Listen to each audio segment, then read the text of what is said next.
요한복음 강의 17번째 시간으로 예수께서 행로에 권하여 라는 제목으로 하나님의 말씀을 전하겠습니다.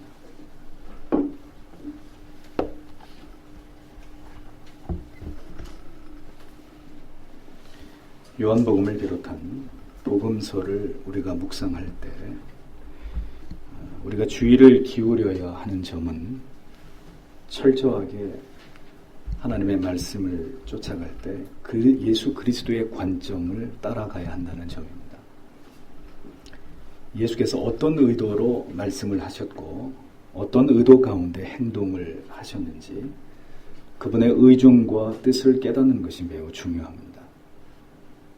우리가 성경을 묵상하면서 저지르기 쉬운 오류는 성경 속에서 성부와 성자와 성령 하나님께서 어떤 하나님이시며 또 우리에게 무엇을 말씀하고자 하시는가를 아는 것보다는 우리 삶에서 즉시 얻을 수 있는 유익이 무엇인지를 우리가 언제나 이에 관해서만 더 지대한 관심을 갖는다는 점입니다.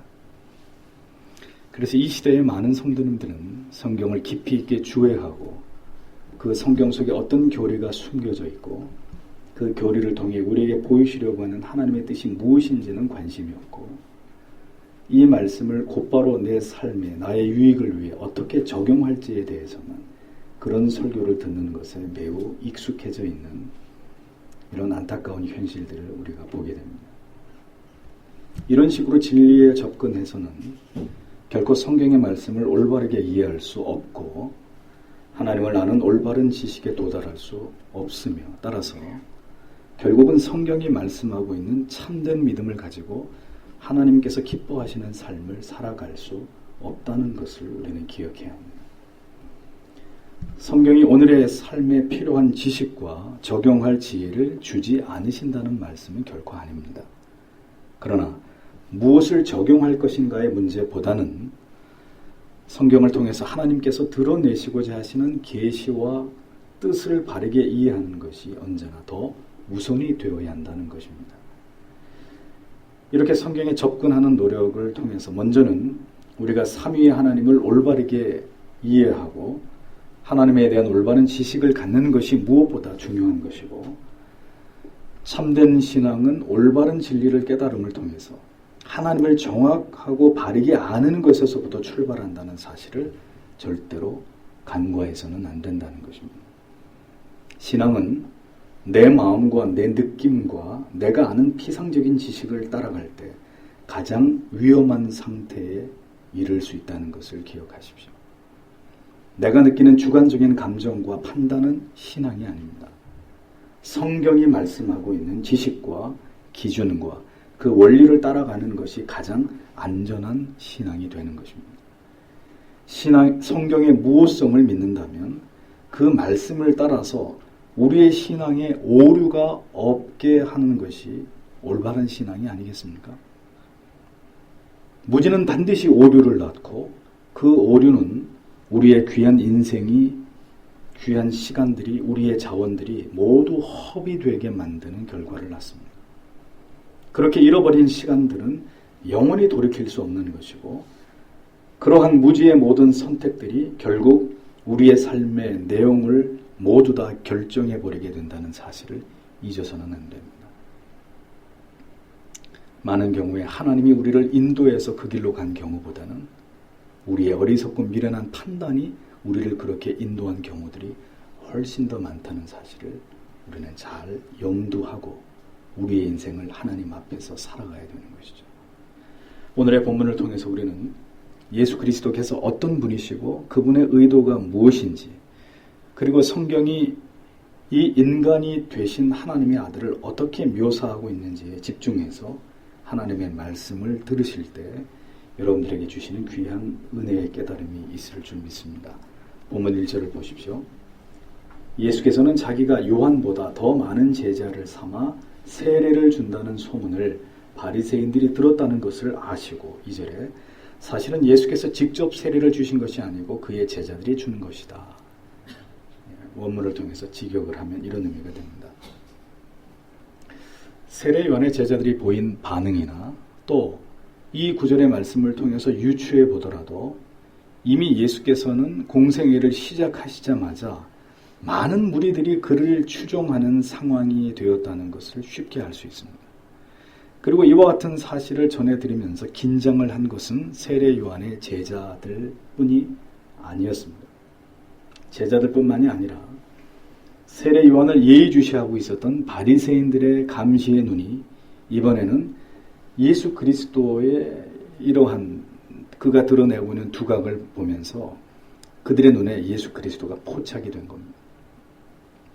세례 요한에게 세간의 관심이 쏠린 것도 그들에겐 불편한 일인데 이번에는 세례 요한을 추종했던 무리보다 훨씬 더 많은 무리들이 예수 그리스도라고 하는 어느 날 혜성처럼 나타난 한 새로운 인물에게 급격히 많은 무리들이 그에게 쏠리면서 그에게 세례를 받고 있다는 사실이 그들을 매우 당황스럽게 하고 있었다는 것입니다. 이렇게 예수 그리스도의 출현과 그로 인해 급속히 파급되고 있는 예수 그리스도에 대한 소식을 바리새인들이 듣게 되었다는 이 사실을 이제 예수께서도 아시게 된 시점이 된 것입니다. 그런데 성경은 여기서 잠깐 부언 설명을 하고 있는 것을 발견하게 됩니다. 그 내용은 정작 예수를 따르는 무리들에게 세례를 베푼 것은 예수 그리스도 자신이 아니라 그의 제자들이었다라는 사실을 첨부하고 있습니다. 왜? 성경은 왜 이 같은 사실을 분명하게 짚고 넘어가는 것일까요? 예수께서 직접 세례를 주신 적이 없다는 사실은 사복음 가운데 오직 요한복음 이 부분에만 기록이 되어 있습니다. 예수께서 직접 세례를 주시지 않았지만 1절에 예수께서 세례를 베푸신 것으로 묘사한 것은 제자들에 의해서 베풀어진 세례라 할지라도 그 세례를 명하신 분이 예수 그리스도이셨기 때문에 그렇게 묘사하고 있습니다. 그러나 예수는 직접 세례를 베푸신 일이 없었다고 성경은 기록합니다. 그러면 왜 예수께서는 직접 세례를 베푸시지 않은 것일까요? 이는 누가 세례를 베푸느냐의 문제가 결코 중요한 것이 아니며 진정으로 중요한 세례를 물로서 표하는 정말 어떤 깊은 영적인 의미가 있는 세례는 물로 표하는 세례가 아니라 예수 그리스도를 믿음으로 말미암아 영혼 가운데 부어지는 성령의 인치심의 세례가 더 중요한 것이기 때문이었습니다. 만약 예수께서 직접 세례를 베푸셨다면 그 세례의 진정한 의미보다는 예수 그리스도에게 세례를 받았다는 것만이 또 다른 중요한 이슈로 떠올라서 세례를 받으려는 사람들 가운데 불필요한 질투와 쟁론이 일어날 수 있었음을 주님께서는 아셨기 때문입니다. 생각해 보십시오. 누가 베드로나 요한 따위에게 세례를 받고 싶겠습니까? 모두 다 너나 할 것 없이 예수 그리스도에게 세례를 받고자 난리가 나지 않았겠습니까? 중요한 것은 이러한 의식이 아니라는 것을 예수님 자신이 이 의식에 가담하지 않은 것을 통해서 성경은 우리에게 보여주고 있습니다. 형식적인 세례를 받고도 불신자처럼 살아가는 사람들을 목사는 수도 없이 보아왔습니다. 절기에 맞추어서 세례를 받는 새로운 성도들이 있어야 목사의 능력이 드러나기 때문에 이것을 의식해서 전혀 신앙의 고백이 준비되지 않은 사람도 무리하게 세례에 참여시키는 하나님이 보시기에 심히 악한 일들도 저는 지켜본 적이 있습니다. 문제는 그렇게 세례를 받은 사람 가운데 신앙생활을 잘하는 사람을 아무도 보지 못했다는 것입니다. 군대에서 받은 세례를 인정할 수 없어서 다시 세례를 받고는 얼마 되지 않아 교회를 떠나서 소식조차 알 수 없는 그런 형제도 보았습니다. 세례는 죄를 씻음 받았다는 상징적인 표식일 뿐이지 세례 자체가 구원을 좌지우지하는 문제가 아니라는 것을 여러분들은 기억하셔야 합니다. 누누이 말씀드리죠. 언제나 본질이 중요하다는 점을 계속해서 강조했습니다. 무엇을 지키고 지키지 않고의 문제보다는 우리의 마음과 영혼, 우리의 중심이 온전히 그리스도를 신뢰하며 사랑하며 그가 나의 구주이심을 깊이 확신하고 십자가의 은혜를 온전히 의지하고 있느냐, 이 문제만이 진실로 중요할 따름입니다. 왜 개신교회들이 로마 카톨릭처럼 의식을 강조하고 어떤 사람이 만들어 놓은 불필요한 관행이나 관례에 집착하는지 도무지 이해하기 어려운 부분이 있습니다.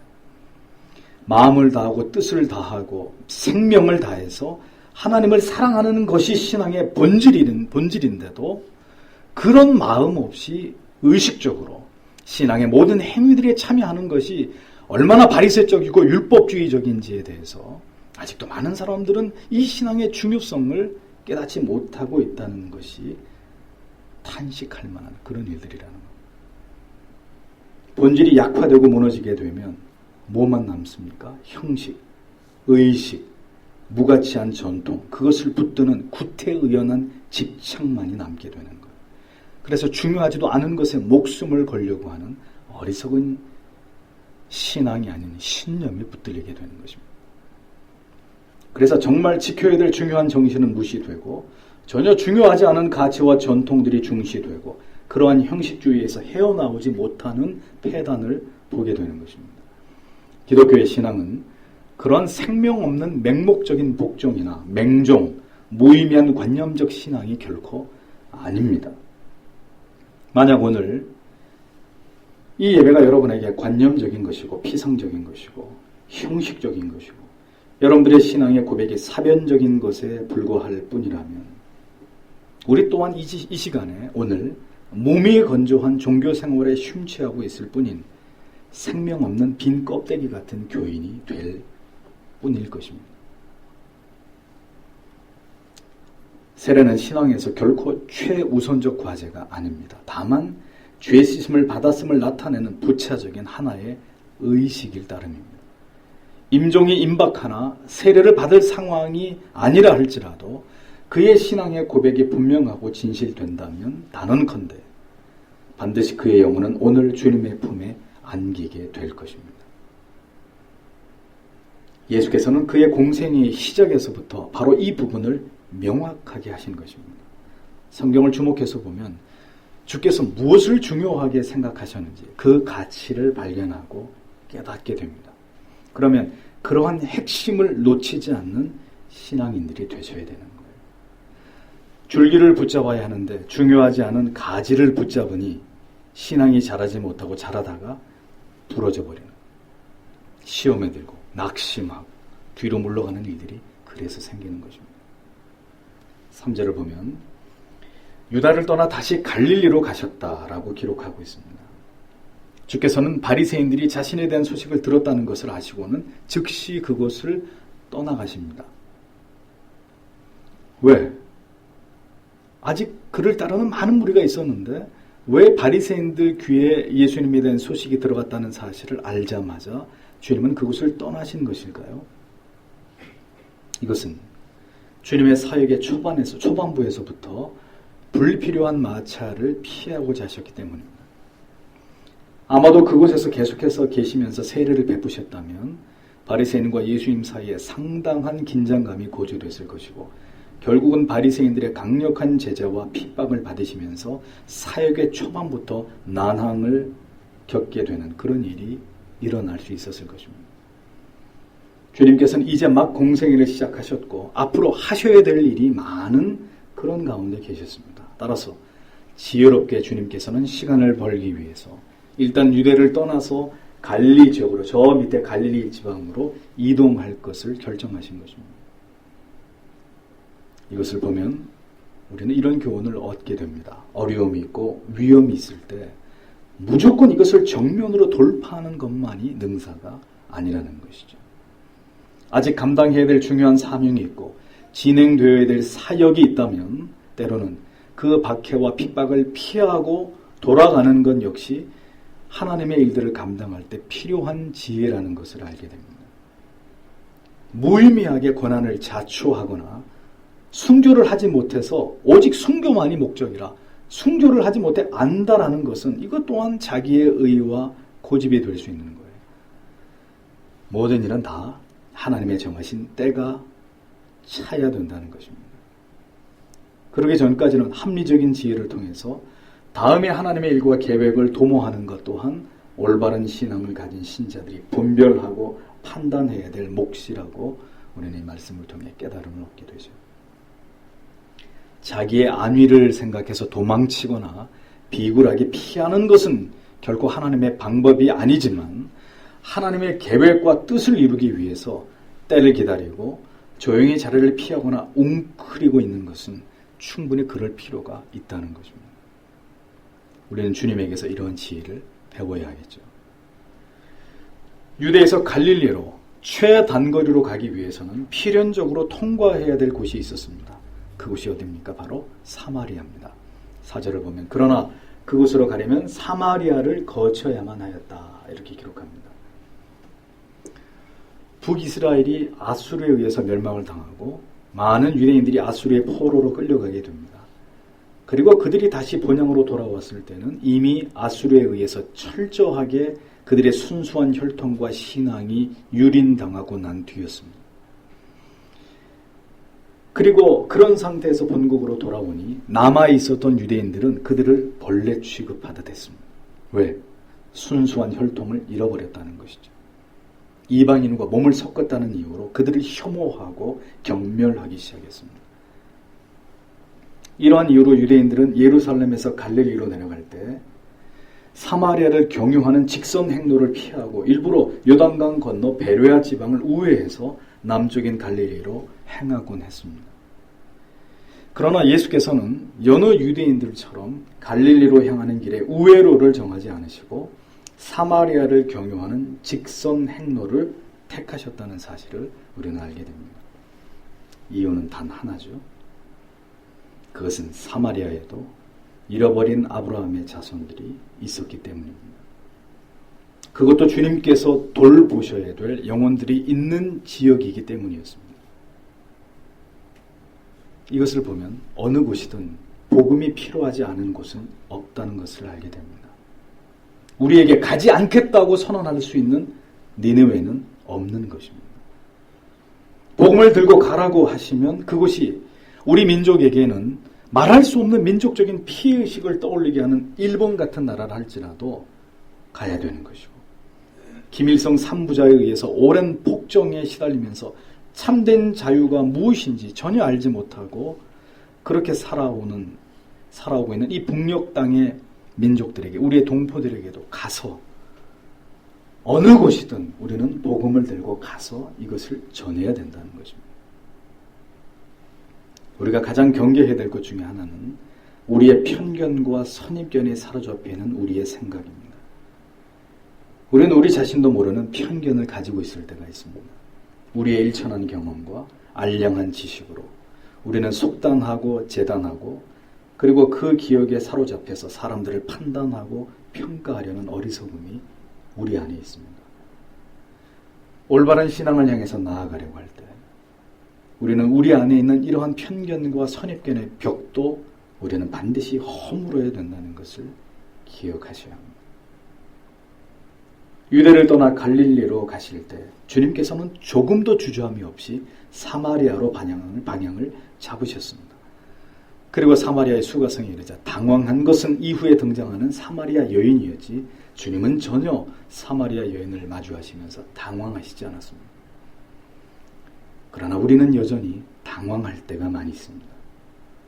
내가 가지고 있는 편견, 선입견과 반하는 사람을 만날 때 혹은 그것과 반하는 어떤 일을 행하게 될 때 좀처럼 그런 사람을 기피하고 그런 일을 꺼리는 경향이 우리 안에 있다는 것입니다.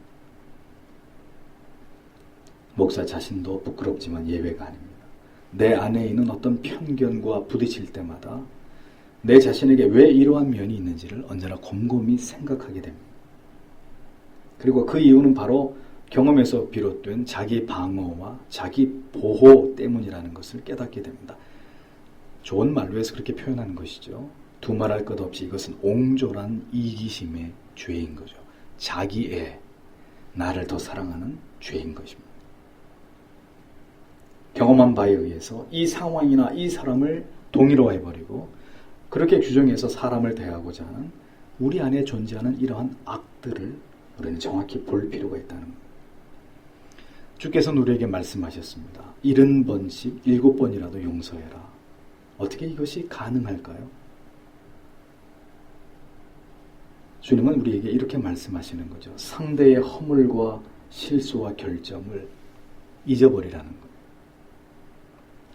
죄인은 다시 또다시 넘어지고 실수하고 내게 악을 행할 수 있는 그런 존재다라고 여기라는 것입니다. 당신이 어떻게 나에게 이런 생각하지 말고 얼마든지 그럴 수 있습니다. 왜?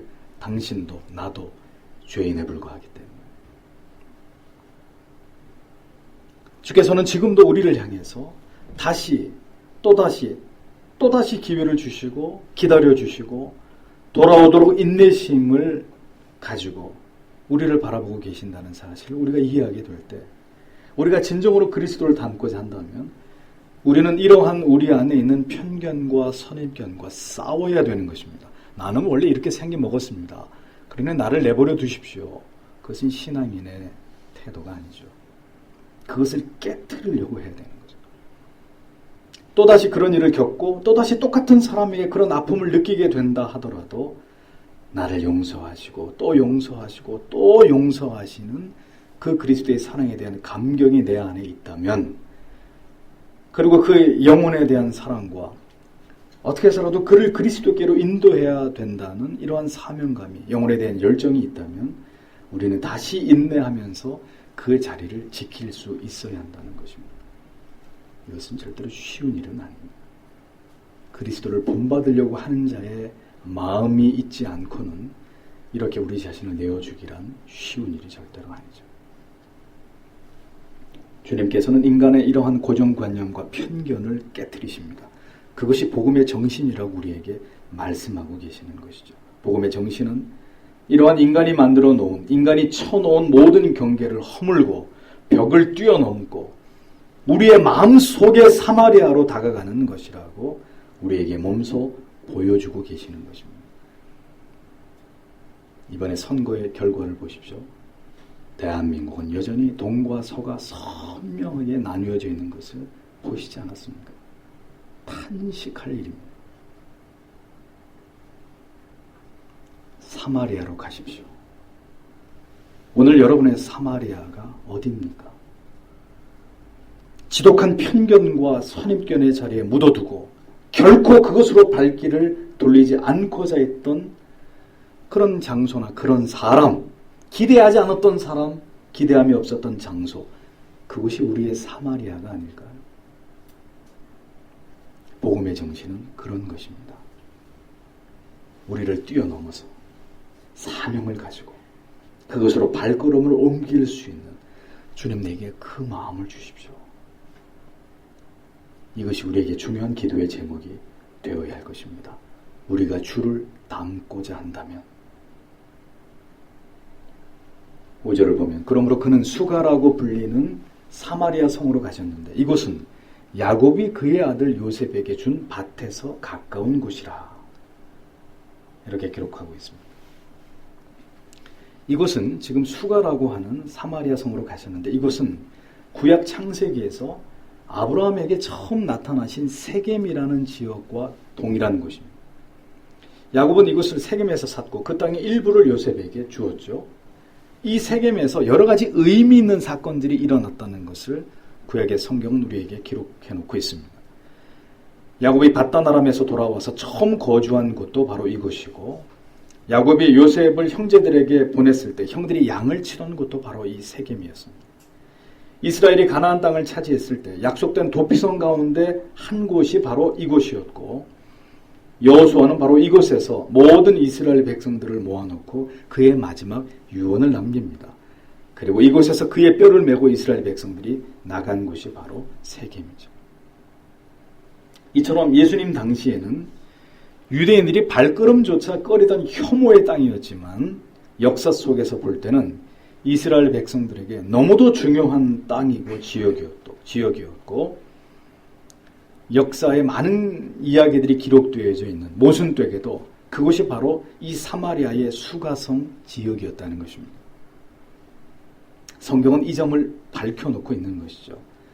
지금은 유대인들이 발걸음이 끊어진 이곳이 과거 야곱의 아들 요셉의 땅 근처였다. 이것을 상기시키면서 이곳 또한 그리스도의 복음이 전해져야 될 약속과 언약의 땅이라는 사실을 성경은 우리에게 밝히고 있습니다.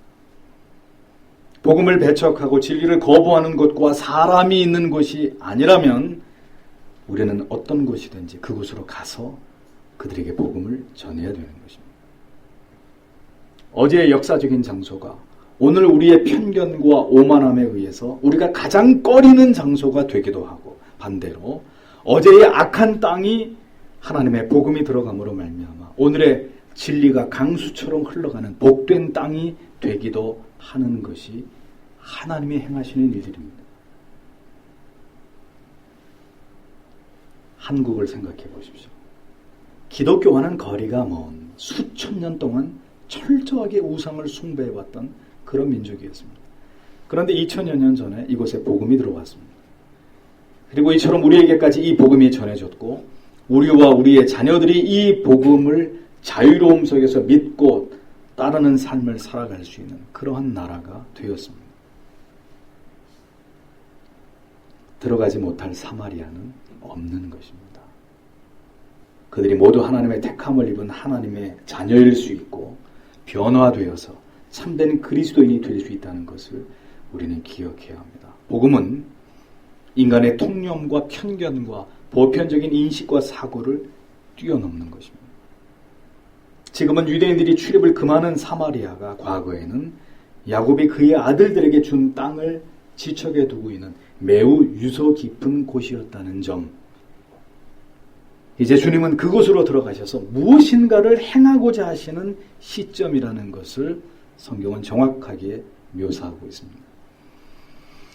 이것을 보면 말입니다. 어느 곳이 문제가 되는 것이 아무것도 없다는 거예요. 어디로 가야 됩니까? 이것은 그렇게 중요한 문제가 아니라는 거예요. 어떤 직장으로 들어가야 됩니까? 이런 문제는 그렇게 중요한 문제가 아니라는 거죠. 주님이 가시면, 주님과 함께 가면, 복음을 가지고 들어가면 그 속에서도 여러분들을 통해서 생명의 역사가 일어나게 되어 있다는 것이죠.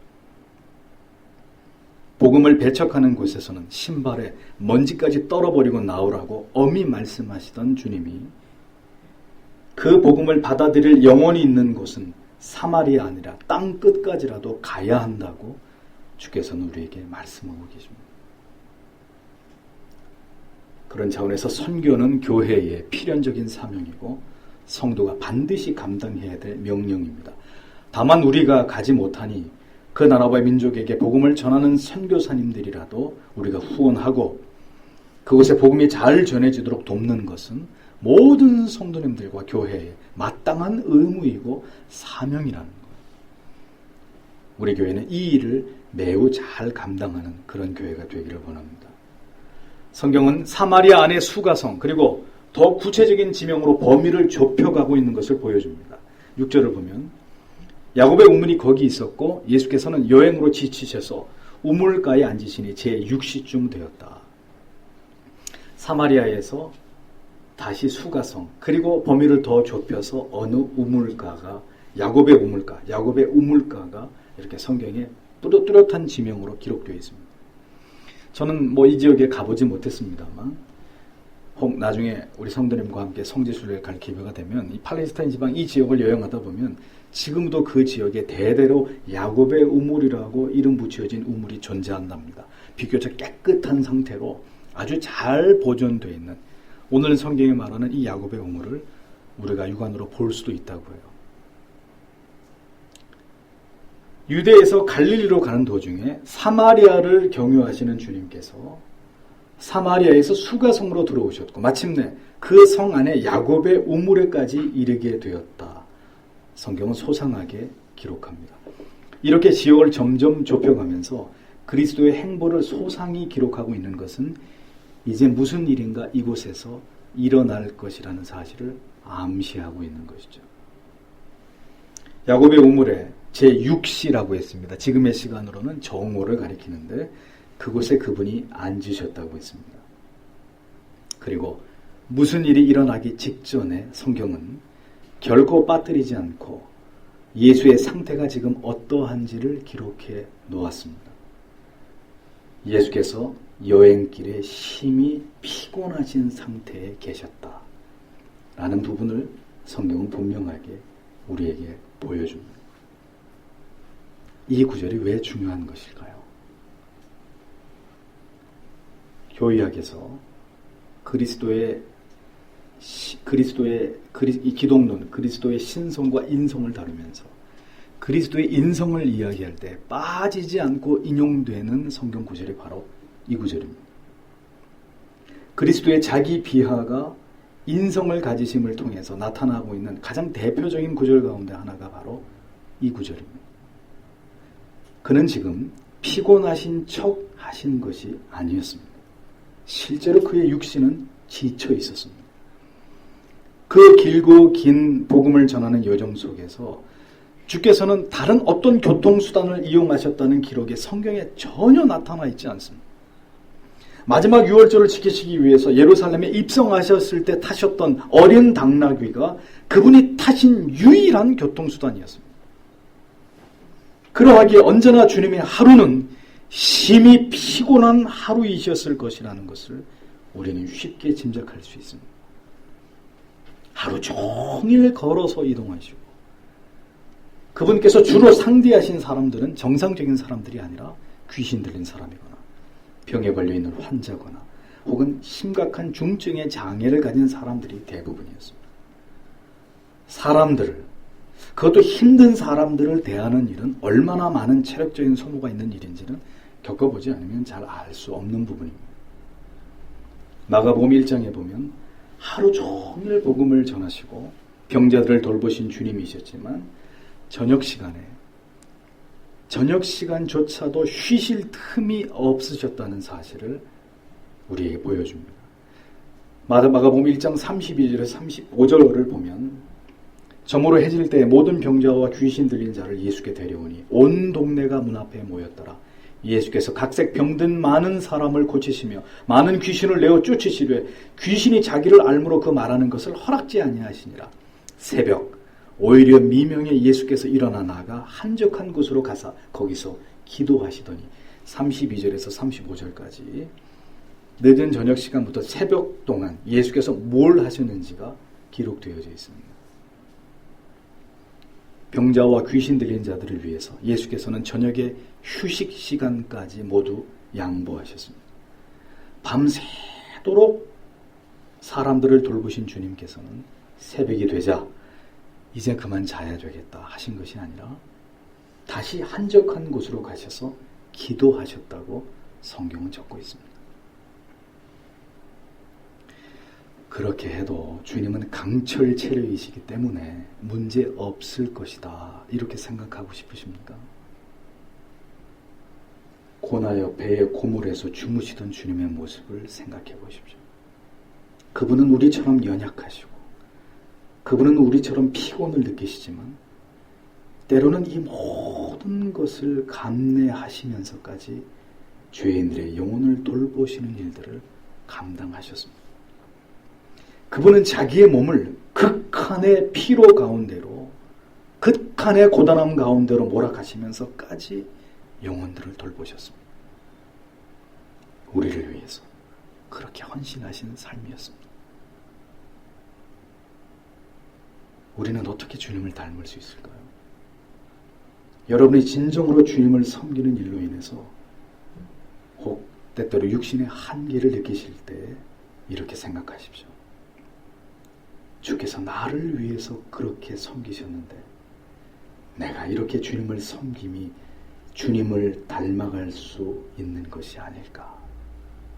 때때로 저는 사역에 지치고 제 몸이 힘들 때 주님 앞에 그렇게 기도합니다. 주님, 돈을 벌고 돈을 버는 일이 나쁜 일은 아니지만 내가 세상에 다른 일을 하다가 내 육신이 이렇게 된 것이 아니라 주님을 섬기다가 주의 일을 감당하다가 하나님이 기뻐하시는 일들을 행하다가 주님 내가 이렇게 되었으니 이 작은 나의 아픔을 통해서라도 주님의 고난에 내가 조금이나마 동참할 수 있다면 나에게는 무한한 영광입니다.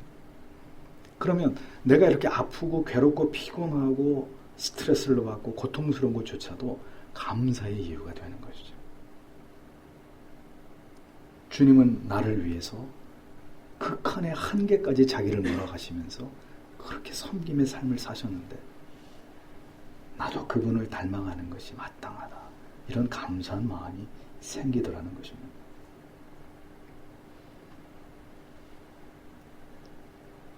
그분은 우리의 모든 육체의 피로와 고통을 아십니다. 오래 걸으면 다리가 아프고 피곤함을 아신다는 말입니다.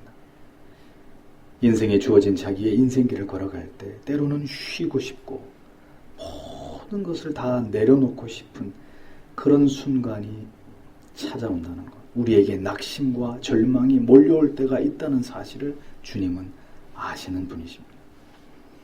때로는 우리의 육신이 물을 필요로 함같이 모든 죄 아래 인생들에게 그들의 영혼의 가람을 해소해 줄 참된 생수가 필요하다는 사실을 주께서는 알고 계십니다. 우리는 주께서 피곤함을 아신다는 사실에 대해서 그래서 큰 안도감과 위로를 얻게 되는 것입니다. 그분이 육신 가운데 계셨으므로 그분은 우리를 동정하시고 우리의 연약함을 기꺼이 짊어지신다는 사실을 우리는 하나님의 말씀을 통해서 깨닫게 됩니다. 그래서 히브리서 4장 15절 16절은 말씀하죠. 참으로 우리의 대제사장은 우리의 연약함을 동정하지 않으시는 분이 아닙니다. 그는 모든 일에 우리와 똑같이 시험 받으셨지만 죄는 없으셨습니다. 그러므로 우리가 담대하게 은혜의 보좌로 나아가서 인애와 은혜를 받아 적시의 도움을 받도록 합시다. 원어를 번역하면 이런 의미가 됩니다. 우리가 그리스도께서 피곤하셨다는 말씀을 이렇게 접근하는 이유는 인간의 몸을 입으시고 그리스도께서 이러한 모든 육신적인 고달픔을 겪으신 이유에 대해서 성경이 분명하게 말씀하고 계시기 때문입니다. 주께서는 아무런 의미 없이 육신의 몸을 입으신 것이 아니었습니다. 죄인을 구원하기 위해서 스스로 죄인의 몸을 입고 오셔야 했지만 그분은 죄가 없으신 분이셨습니다. 죄 없는 인간의 속죄의 피 흘림으로 우리의 모든 죄를 단번에 구속하시기 위해서 인간의 몸을 입으신 것이지만 예수께서 성육신을 입으신 또 다른 이유는 죄와 육신의 한계를 가지고 살아가는 모든 인생들에게 주님께서 스스로 인생들의 모든 한계와 어려움과 고통을 경험하셨다는 이와 같은 성경의 기록을 통해서 하나님의 백성들을 위로하기를 원하셨고 이와 같은 그리스도의 의도가 바로 히브리서 4장에 설명되고 있는 것을 우리는 오늘 보게 되는 것입니다. 그리스도는 그의 성육신의 경험하심을 우리에게 나타내심으로 우리를 이해한다고 말씀하고 계시는 거예요. 아무것도 겪지 않고 우리를 이해한다. 물론 그것도 가능한 일입니다. 성자 하나님 그분은 그분의 전지하심 속에서 인간의 육신을 경험하지 않으셨어도 충분히 그가 지으신 인간이 어떤 체질과 어떤 신료와 구조와 마음과 정신을 가진 존재인지를 완벽하게 아시는 분이십니다. 다만 그럼에도 불구하고 그분께서 육체 가운데 오신 것은 이러한 그분의 자기 비하 그 자체가 예수께서 우리를 이해하신다는 의미의 힘을 더하는 것이 되는 것이고 우리를 동정하시는 주님 되심을 우리로 하여금 이해시키는 데 있어서 가장 큰 도움이 되기 때문입니다. 이것은 우리를 향한 주님의 뜻깊은 배려였다는 거죠. 하나님이 피곤하시고 하나님이 목이 마르시다는 것을 우리는 어떻게 받아들여야 될까요? 생각해 보신 적이 있으십니까? 하나님께서 지으신 세상에서 수많은 언덕 위에 소와 말을 기르시던 분께서 우리를 구속하시고자 이 땅에 계실 때는 말을 타시거나 소가 끄는 마차를 달구지를 타고 다니신 일이 없으셨습니다. 그 어떤 신이 자신을 배반한 사악한 피조물들을 구원하시고자 그들 중에 하나처럼 되어서 이 땅에 걸어 다니신 신이 어디 있습니까? 우리는 그리스도의 이 땅에서의 생애를 통해서 스스로 자신을 낮추심의 극치를 볼 수 있는 것입니다. 사람이 만약 쥐가 되어서 쥐가 먹는 것을 먹고 쥐처럼 네 발로 기어다니고 쥐가 잠을 자는 곳에 함께 잠을 잔다고 상상해 보십시오. 절대로 유쾌한 일이 아닐 것입니다. 생각하고 싶지도 않은 일일 것이에요. 그러나 그것을 기꺼이 감당할 수 있는 동기가 하나 있다면 그 쥐들을 내 목숨보다 더 사랑하게 되면 그렇게 할 수 있을지도 모르겠어요. 그렇다더라도 쉬운 결정이 될 수 없을 것입니다. 그리스도께서는 하나님이신 그분은 인간이 되셨습니다. 그리고 인간들이 겪게 되는 모든 것들을 경험하셨습니다. 묵묵히 그 어떤 불평이나 원망도 없이, 그리고 그렇게 자신을 낮추심에 대해서 단 한 번도 그 어떤 인생들을 향해서 자신의 이러한 비하와 낮아짐을 알아달라고 말씀하신 적이 없으셨습니다. 우리가 왜 그리스도의 신성뿐 아니라 인성에 대해서도 의심할 바 없이 이를 확신해야만 되는 것일까요? 예수께서 경험하신 그 모든 일들은 우리가 오늘 경험하고 있는 것과 전혀 다를 바가 없는 동일한 것이기 때문입니다. 그분의 피곤하심의 정도와 우리의 피곤함의 정도가 다르고, 주께서 느끼신 갈증과 우리가 느끼는 갈증이 전혀 다른 것이 아니란 말이에요. 주께서 모욕을 당하시는 것은 얼마든지 참으실 만한 모욕이고, 우리가 당하는 모욕은 도저히 참을 수 없는 모욕이 결코 아니라는 것을 여러분들은 분명하게 이해하실 필요가 있습니다. 우리에게 바늘에 찔리는 아픔도 작은 아픔이 아니지만 주님의 손목과 발목이 굵은 못에 관통당하는 아픔은 얼마든지 참으실 수 있는 그런 아픔이 결코 아니라는 것을 우리는 깊이 생각해 보아야 합니다. 어떤 신이 자신의 연약함을 자신의 계시 속에 담아낼까요? 피곤하신 하나님이 쉽게 이해가 되십니까? 목이 마르신 하나님, 모두가 우리 때문입니다. 우리의 구원을 위해서 그분이 친히 선택하신 길이었습니다. 우리는 갈릴리를 가시는 길에서 사마리아를 경유하시는 메시아를 봅니다. 인간이 만들어 놓은 모든 편견의 벽을 허무시고 하나님이신 자신의 신분과는 도무지 어울리지 않는 인간의 모습으로 긴 여행길을 걸어서 이동하시면서 스스로 피곤하심을 느껴야 하는 연약한 육신을 입으셨던 신의 모습을 요한복음 속에서 대면하게 됩니다. 그분이 바로 나의 구주이십니다. 그분이 바로 우리의 메시아이심을 성경은 우리에게 조용히 속삭이고 있는 거예요. 그렇게 우리를 위해 그 험한 길을 선택하신 분께서 오늘 우리를 위해서 무엇을 아끼시겠습니까? 오늘도 심히 악하고 교만하고 게으르고 여전히 세상을 짝하며 범죄하는 우리가 그 주님 앞으로 나아가 무릎을 조아리고 예수 그리스도이시여 나를 불쌍히 여겨주셔서라고 우리의 마음을 다해서 우리의 죄와 연약을 아뢰할 때 우리를 위해서 그 모든 것을 버리시고 인간의 모든 연약함을 몸소 겪으심으로 우리를 안다고 하시는 주님께서 오늘도 눈물 가득 고인 얼굴로 주님 나를 용서해 주시고 이 부족한 죄인에게 다시 일어설 힘을 주시옵소서. 그 앞에 엎드려서 오열하고 절규하는 죄인의 간구를 주님이 왜 물리치시겠습니까? 우리는 왜 이 주님 앞으로 나아가지 않는 것일까요? 연약함 속에서 혹은 강팍함 속에서 혹은 무지함 속에서 죄를 범하여 놓고도 왜 이 사랑 많으시고 자비로우신 주께로 나아가서 우리의 마음을 우리의 죄를 왜 쏟아놓지 않는 것일까요?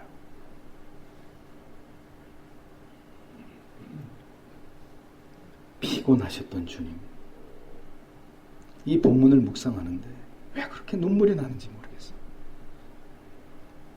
피곤하신 주님께서는 의자도 없이 누구 하나 그 앉으실 자리를 예비하지 못한 가운데 성경을 보십시오. 그대로 앉으시니라고 기록하고 있습니다. 너무 피곤한 나머지 우물 곁에 그냥 그대로 털썩 주저앉으셨다는 거예요. 그렇게까지 자기를 낮추신 주님을 세상은 아무런 대우를 하지 않았습니다. 앉을 의자도 없고 제때 끼니를 채울 양식도 변변치 않고 편히 그 피곤한 몸을 뉘어서 하룻밤을 편히 쉴 수 있는 안식처도 주님께는 쉽게 제공되지 않았습니다. 전혀 그를 세상을 구원할 메시아로 배려하고 섬기지 않았습니다. 이 세상이 저와 여러분이 그렇게 했단 말이에요. 그 자리가 바로 메시아의 자리였다고 성경은 말씀하고 있습니다. 베들레헴 말 구유에 오신 주님, 가난한 목수의 아들로 자라시고 공생애를 시작하시면서도 언제나 걸어다니시고 먹을 것과 입을 곳, 주무실 곳 그 어느 하나도 넉넉함이 없으셨어도 언제나 죄인을 향해서 온유하심과 자비하심으로 우리를 향해 긍휼을 잃지 않으셨던 주님, 우리가 그분의 생애를 대하면서 어찌 감동을 받지 않을 수 있습니까? 어떻게 감격하지 않을 수 있습니까? 아마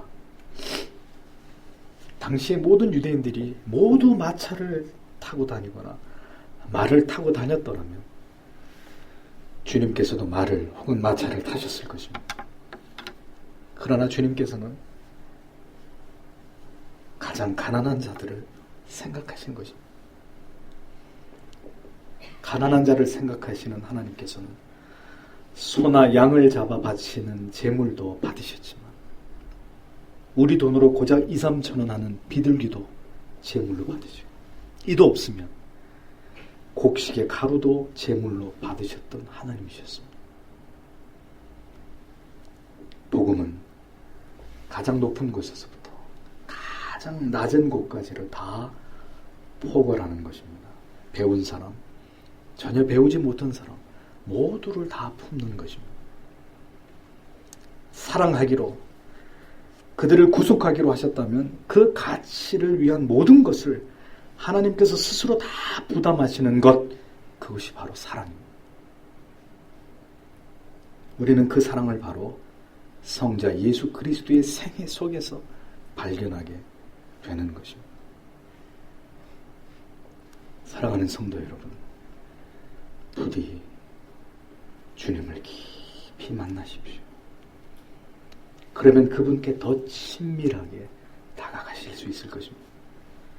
사마리아 우물가로 찾아오신 주님이 오늘도 여러분들의 가장 가까운 곳에서 여러분들을 기다리고 계실 것입니다. 저는 여러분 모두가 그분을 만나는 감격을 깊은 기도 속에서 하나님의 말씀 속에서 체험하게 되시기를 바랍니다. 그리고 우리도 그분을 닮아서 우리에게 주어진 인생을 살아가기에 최선을 다하는 그런 우리가 되어야 하지 않겠습니까? 주께서 우리를 위해 그 같은 삶을 사셨다면 이제는 우리가 주를 위해서 그렇게 섬기고 주께서 맡기신 일에 충성을 다하는 그런 성도들로 주님 앞에 서야 하지 않겠습니까? 언젠가는 우리 모두 다 반드시 이 주님 앞에 서야 할 날이 옵니다. 반드시 주님을 뵙게 될 날이 우리에게 찾아올 것입니다. 그때까지 부디 주님을 닮아가는 주님의 생애를 쫓아가시는 여러분 모두가 되시기를 주님의 이름으로 축복합니다. 기도하겠습니다.